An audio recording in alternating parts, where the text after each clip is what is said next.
ભાવનગર જિલ્લાના શિહોર તાલુકાના સણોસરા નજીક આજે ગોઝારો માર્ગ અકસ્માત સર્જાયો હતો।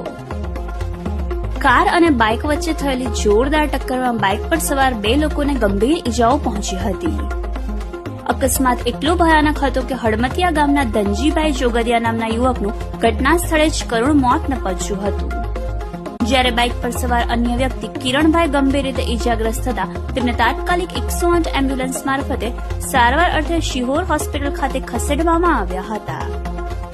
બનાવની જાણ થતાં જ 112 પોલીસ ટીમ ઘટના સ્થળે દોડી આવી હતી અને સમગ્ર મામલે તપાસ હાથ ધરી હતી, પરંતુ સારવાર દરમિયાન ગંભીર રીતે ઈજાગ્રસ્ત કિરણભાઈએ પણ હોસ્પિટલમાં અંતિમ શ્વાસ લીધા હતા।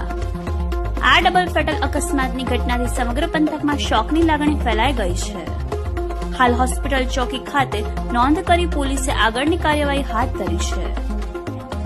રિપોર્ટર વિપુલ બલિયા, યશ્વી ગુજરાત ન્યૂઝ, શિહોર।